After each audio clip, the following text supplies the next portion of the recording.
நம்ம எத்தனை பேருக்கு இங்க வந்து எல்லாருக்கும் ஒரு 18ல இருந்து 19 வயசு இருக்கா? எல்லாருக்கும் ஆவரேஜா வச்சுக்கோ, 17 18 வயசு வச்சுக்கோ. எத்தனை பேர் உங்க அப்பா அம்மா என்ன பண்றாங்கன்னு புரிஞ்சிருக்க? உங்க அம்மாவுடைய வேலை சாப்பாடு போட வேண்டியது, உங்க அப்பாவுடைய வேலை நீ கேட்கும் போதெல்லாம் காசு கொடுக்க வேண்டியது. உங்க அப்பா நான் ஏடிஎம் மிஷினா? உங்க அம்மா சமையல்காரியா? அந்த ரெண்டையும் தாண்டி அவர்கள் என்னுடைய பிள்ளை என்னுடைய மகள் என்று தங்களுடைய கனவை உண்மையில் வைத்து சுமந்து தங்களுடைய எதிர்காலத்தை உண்மையில் வச்சிருக்கான். என் பிள்ளை காலேஜ் போறான், என் பொண்ணு படிக்கிறா. அவர்கள் படிக்காம இருப்பாங்க, அவர்களுக்கு டிகிரி படிக்கிற சந்தர்ப்பம் கிடைச்சிருக்காது. என் புள்ள படிக்கணுங்கிறக்கா தன்னுடைய வறுமையை வெளிக்காட்டாமல் ஒரு நாளைக்கு 4 சட்டை போடணுன்றியே, இந்த சுடிதார் நான் போட்டு போக மாட்டேன்றியே, உங்க அப்பா அம்மா என்னைக்காவது கிழிஞ்ச சட்டை போட்டக்கா கில்ட்டியா ஃபீல் பண்ணிருக்காங்களா? நீ சொல்லுவ அப்பா சட்டை கிழிஞ்சிருக்கு, சரி போனா போது விடுறி அப்படின்ட்டு போவார். தங்களுடைய வாழ்க்கை முன்னது என்னுடைய பிள்ளைகளுடைய வாழ்க்கை தான் என்னுடைய வாழ்க்கைன்னு காத்திருக்கோம். எத்தனை பேர் உன்னுடைய அப்பா அம்மாவை தனியா ஒரு 10 நிமிஷம் யோசிச்சு பார்த்திருக்க? எப்பேற்பட்ட தியாகி அவர்கள் எத்தனை பேர் யோசிச்சு பார்த்திருக்க? என்னைக்காவது யோசிச்சிருக்கா உன்னுடைய அப்பா அம்மா பத்தி? ஒரு நாள் நன்றி சொல்லிருக்கியா? பக்கத்து சீட்ல உட்கார்ந்துருக்க ஒரு டீ வாங்கி கொடுத்தா 100 தேங்க்ஸ் சொல்ற. உலகத்திலே உத்தம என் ஃப்ரெண்டு தான்ற ஒத்த டீ, ஓசி டீ. உனக்கா உயிரையை கொடுத்து, உனக்கா வாழ்க்கையை கொடுத்து, உனக்கா சம்பாத்தியத்தை கொடுத்து, உனக்கா நேரத்தை கொடுத்து, தன்னுடைய எதிர்காலத்தை மொத்தமாக உண்மைது வைத்து நீ பொழைப்ப அப்படின்னு காத்திருந்து இன்னைக்கு இருக்கக்கூடிய பெற்றோர்களுக்கு வந்து பிள்ளைகள் காப்பாற்றுவாங்க என்ன இருக்குதா? என்ன தெரிஞ்சு இல்ல. இன்னைக்கு இருக்கக்கூடிய சினிமா கலாச்சாரமும் நுகர்வு கலாச்சாரமும் போகிற போக்கு வந்து அவனை அவன் காப்பாத்திக்கிறது பெரிய வித்தியா இருக்கும். அப்பா அம்மா அவனுக்கு காப்பாத்தோன்னு தோணல. அத்தனையும் தெரிந்தும் இந்தியாவில் வேகமாக வளர்ந்து கொண்டிருப்பது அனாதை இல்லங்களும் முதியோர் இல்லங்களும் தான். படிச்சு 4 காசு சம்பாதிச்சோன்னே முதல்ல தூக்கி எறிக்க வேண்டியது எது? வெட்கமும் மானமும் பெற்றோர்களும். முதல்ல தூக்கி எறிஞ்சிடறான்.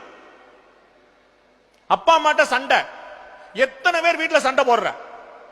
அப்பா அம்மா துச்சமா எத்தனை பேர் மதிக்கிற? வாய மூடி எனக்கு தெரியும் அப்படின்னு அம்மா பார்த்து எத்தனை பேர் சொல்லிருக்கீங்க? சொன்னதில்ல ஒருத்தர் கூட. உங்க வீட்டுக்காரர் பேசாம இருக்க சொல்லு, அம்மாட்ட வந்து அப்பா பத்தி சொல்ல உங்க வீட்டுக்காரர் அப்படின்னு. சாப்பிடும் போது தட்டை தூக்கி போட்டு போல எவ்வளவு அவமானங்களை அவர் தாங்கி கொண்டிருப்பார்கள். நான் பெத்த புள்ள. இன்னைக்கு நீ வளர்ந்து பெரியாளா நிக்கிற. 5 வயசு வரைக்கும் உனக்கு என்ன தேவைன்னு சொல்ல தெரியாது. நீ அழுதுகிட்டு இருப்ப. நீ எதனால அழுறன்னு உங்க அம்மாக்கு தெரியும். எறும்பு கடிச்சு அழுதா, பசியில் அழுதா, பால் குடிக்க அழுதா, அன்னை அடிச்சானா, அப்பா திட்டாரா, எதுக்கு அந்த குழந்தை அழுதுன்னு உன்னுடைய அழுகையை பார்த்து உன் கண்ணீரை பார்த்து கண்டுபிடிப்பவள் தாய். நீ நடக்க தெம்பில்லாம இருக்கும்போது, பேச துப்பில்லாம இருக்கும்போது, உன்னை மார்லையும் தோல்லையும் வச்சு வச்சு ஏன் பிள்ளை ஏன் பிள்ளை ஏன் பிள்ளைன்னு சொல்லிட்டு இருந்தா. இந்த அழகு குழந்தைக்கு திருஷ்டி பட்டு கண்ணில் கருப்பு வர கண்ணத்துல. அப்பங்க நாயாப்பையா உழைச்சுக்கிட்டு இருந்தா உனக்கு. எத்தனை பேர் பெற்றோரை நன்றியோடு பார்க்கிறீர்கள்? மனசுல கொஞ்சம் ஒரு என்ன வந்திருக்கா? எங்க அப்பா என்ன வந்திருக்கா? என்னுடைய அம்மான் பெருமை வந்திருக்கா? நல்லா கேட்டு பாரு. கல்யாண வீடுகள்ல, உறவினர்கள் சந்திப்புகள்ல உன்னுடைய தாய் தகப்பன் எவ்வளவு பெருமையா சொல்லுவாங்க. என் பையன் பிஏ படிக்கிறான், என் பையன் எம்ஏ படிக்கிறான், என் பையன் நர்சிங், என் பொண்ணு நர்சிங் படிக்கிறான். எவ்வளவு பெருமையா சொல்றாங்க. என்னைக்காவது ஒரு இடத்துல எங்க அப்பா இன்னான்னு பெருமையா சொல்லிருக்கியா? உங்க அப்பா போலீஸ்காரரா இருந்தா சொல்லுவேன், உங்க அப்பா எம்எல்ஏவா இருந்தா சொல்லுவேன், உங்க அப்பா அரசியல்வாதியா ஒரு அதிரடி ஆளா அடாவடி ஆளா இருந்தா சொல்லுவேன். ஒரு தகப்பனை தகப்பனாக ஏற்றுக்கொண்டு என் தகப்பன் மிகப்பெரிய தியாகி, எனக்காக வாழ்க்கையை அர்ப்பணித்து கொடுத்தவன் அப்படின்னு அந்த நன்றியோடு என்னைக்காவது அப்பா அம்மா பார்த்திருக்கோமா? என்னைக்கு நாம நம்முடைய பெற்றோர்களை மதிக்க தயாரா இல்லையோ நண்பர்களே, அன்னைக்கு உங்களுடைய பிள்ளைகள் உங்களை மதிக்காது. அந்த கதை நீ கேட்டிருப்ப. அப்பா அம்மாக்கு வந்து பழைய அலுமினிய தட்டுல வந்து சாப்பாடு போட்டாலாம் அம்மாக்காரி. அப்ப அவ பிள்ளை சொன்னாலாம், அம்மா அந்த தட்டை பத்திரமா எடுத்து வை அப்படின்னா. ஏன் நாளைக்கு உனக்கு அதெல்லாம் சாப்பாடு போடணும், எடுத்து வை அப்படின்னாலாம். வினை விதைத்தவர்கள் விதை அறுப்பார்கள்.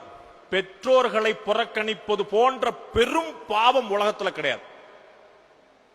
அவர்கள் அப்ப கூட உன்னை சபிக்க மாட்டாங்க, அப்ப கூட உன்னை சாப்பிட மாட்டாங்க. பையனுக்கு நல்லதான் இருந்தான், ஏதோ கெட்ட புத்தி, அவனுக்கு கெட்ட நேரம் சரியில்லை அப்படி ஆயிட்டான் அப்படின்னு அவங்க மன்னிப்பார்களே தவிர உன்னை யாரும் சபிக்க மாட்டாங்க. வெறும் பாசம், வெறும் அன்பு, அளப்பரிய அன்பு.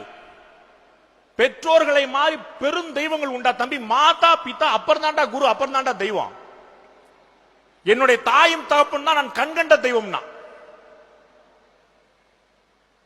அவர்களை முன்னிறுத்தாம இருந்தா, அவர்கள் காலில் விழாம இருந்தா, என்னைக்காவது ஒருத்தங்க யாராவது ஒருத்தங்க நீங்க சொல்லுங்க, உங்களுடைய பெற்றோர்களோட காலில் விழுந்து கும்பிட்டுருக்கீங்களா? என்னைக்காவது அப்பா அம்மா காலில் விழுந்து யாராவது கை தூக்குங்க.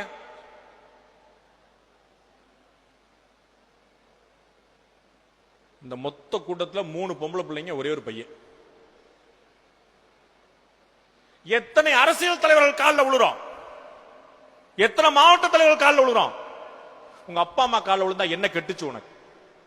அப்பா அம்மா காலில் டெய்லி ஒருவேளை விழுந்து பார், அறிவு வந்துரும்,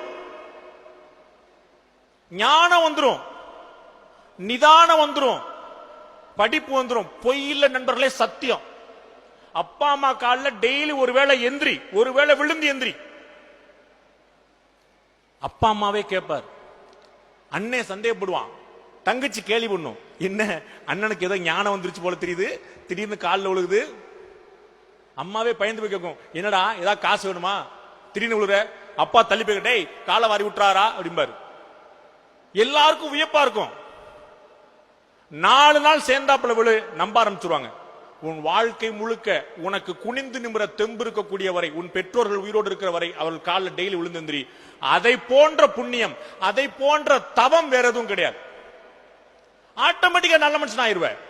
பேச்சுல நிதானம் வரும், பெரியவர்களை மதிக்க தோன்றும். யாரை பார்த்தாலும் காதலியா தோறாது, சில பேரை பார்த்தா தங்கச்சி அக்காவும் தோணும். நிறைய நிதானம் வரும், நல்ல படிப்பு வரும், உத்தரவாதம். 1 மாசம் செஞ்சு பாரு.